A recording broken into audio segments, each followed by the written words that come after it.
Over the years, Disney has acquired more and more intellectual property, IP for short. This trend for the company started in 2009 with the acquisition of Marvel for $4 billion. After that, in 2012, Disney acquired Lucasfilm for $4 billion, but they weren't done yet because in 2019 they bought a majority of Fox Entertainment, not including Fox News, for $71 billion.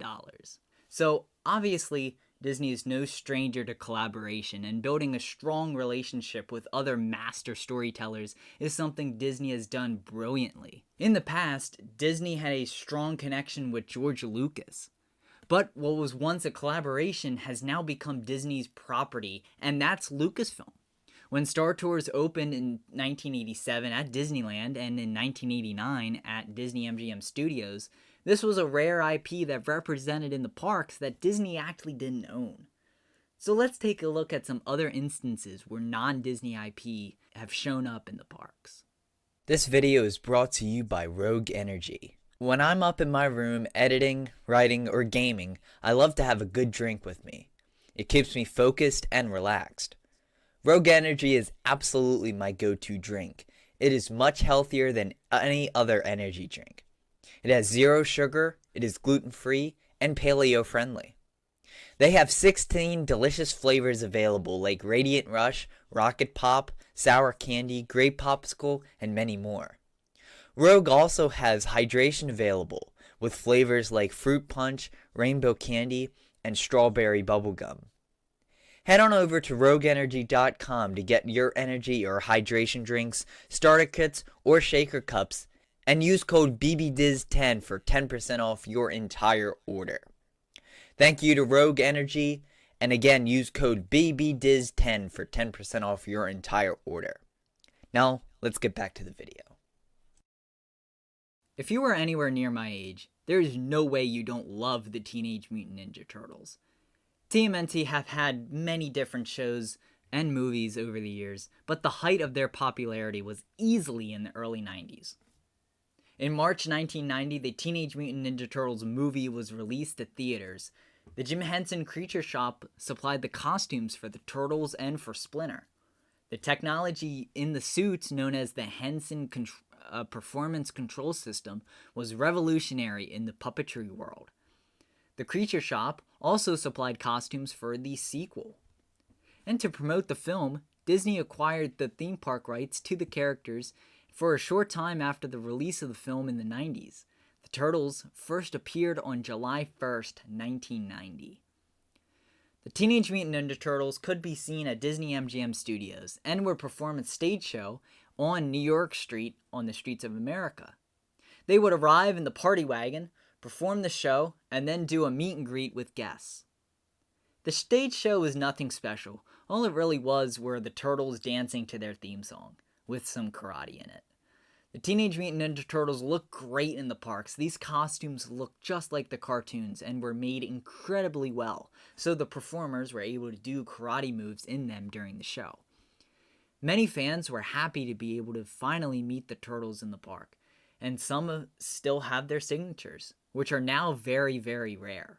The second Teenage Mutant Ninja Turtles movie, The Secret of the Ooze, was released in 1991 and only made fans more excited when they saw the Turtles at MGM Studios. The third film was released in 1993 but lacked the Henson Creative Shop costumes and the quality of the previous movies. After meeting fans for about 5 years, the Turtles and April O'Neil stopped meeting in MGM Studios and were never seen in a Disney park again. The party wagon, however, is believed to have been painted green and became the van that the Green Army Men from Toy Story would ride around the park in. The last time the van was seen was in 2000. In 2001, Disney acquired the Power Rangers after purchasing Fox Family Channel. If you don't know what the Power Rangers are, they are basically superheroes and were wildly popular in the 2000s. Each of the Power Rangers had their own color supersuit and would fight villains in various forms of media.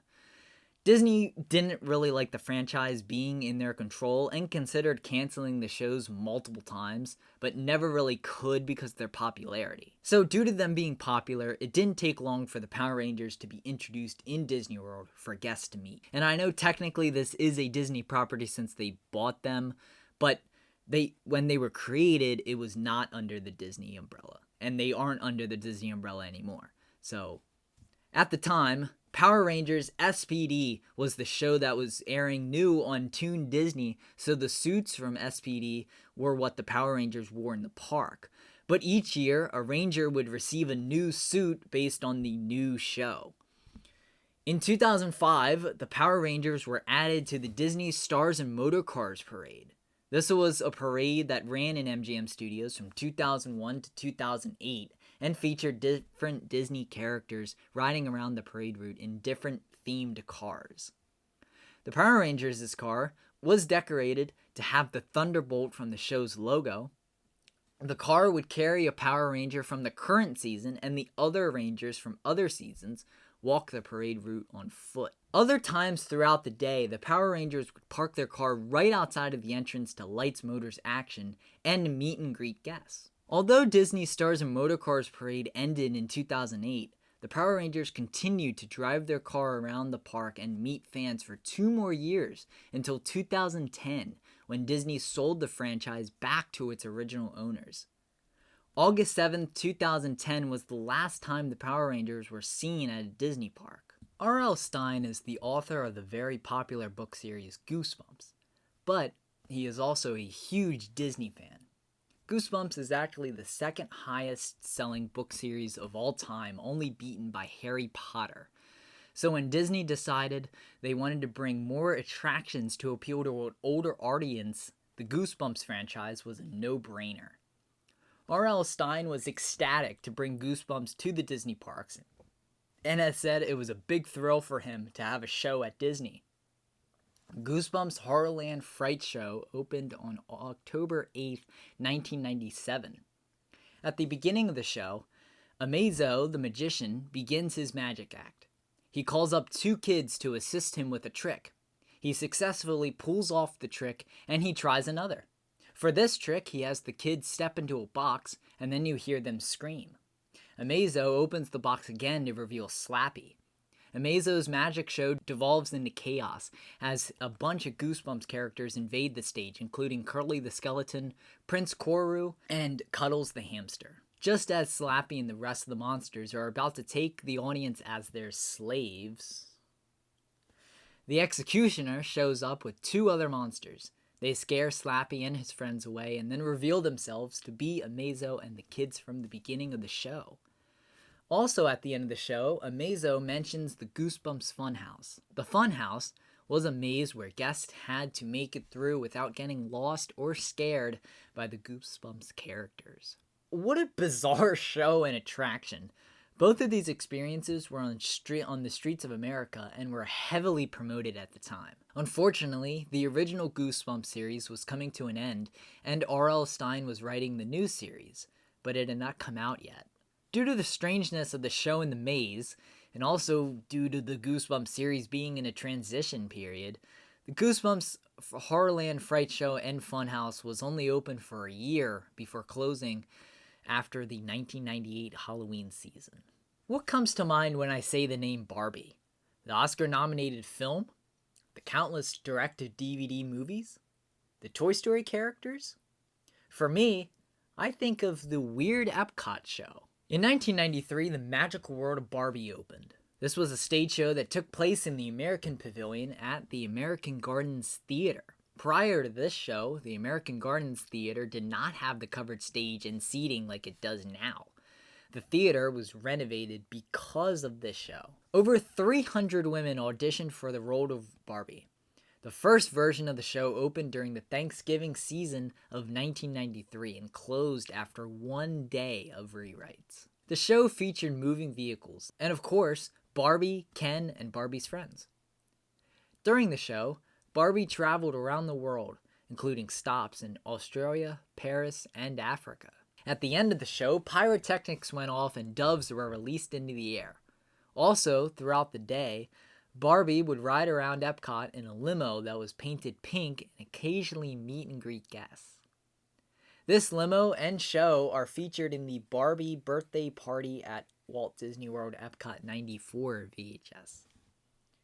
This limo eventually found itself in the back lot at Disney MGM Studios before being retired backstage. Its current location is not known. However, the Volvo Auto Museum displays a pink convertible Cadillac that they claim was used for Barbie in Epcot. This is the same museum that currently has vehicles from Disney Stars and Motorcars and Mickey's Jam and Jungle Parades. Mattel wasn't shy about capitalizing on the partnership, as special Barbies were made for Disney World. This line of toys was called Disney Fun Barbie and celebrated the 25th and 30th anniversaries of Disney World. There was also a doll for the Millennium Celebration, a 4 Parks, 1 World doll, and a Safari Barbie for Animal Kingdom.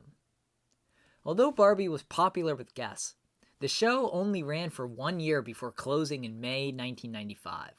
After the closure, Barbie disappeared from Disney World. The Muppets have obviously been bought by Disney since the opening of Muppavision 3D, but like its neighbor Star Tours, the Muppets weren't a Disney IP when that attraction opened. I talked about the Muppets in Disney parks previously on the Muppets character in the parks, so if you want more detail, go to that video. When Disney was planning Disney MGM Studios in the 1980s, a Muppets themed area was included in the plans.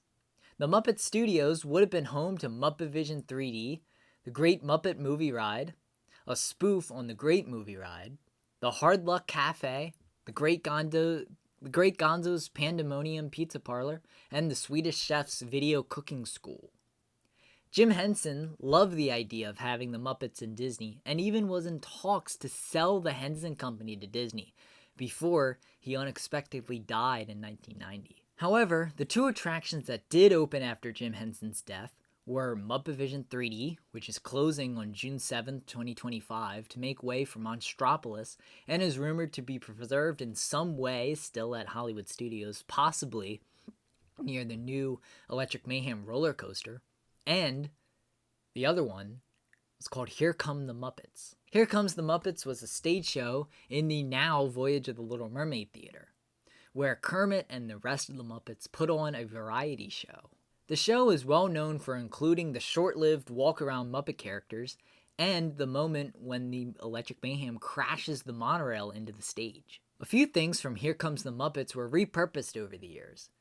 Various pre-recorded elements of the show were later used for a pass holder event and for a TV special about Jim Henson. Also, the statuettes of the Electric Mayhem, which I believe were in the queue, were later taken to the Stage 1 Company store and displayed. That's the Stage 1 Company store is the store next to Muppavision 3D, by the way. Even though it was common in the 90s for Disney to collaborate with other companies, that doesn't really happen today. Probably because Disney has bought everything already.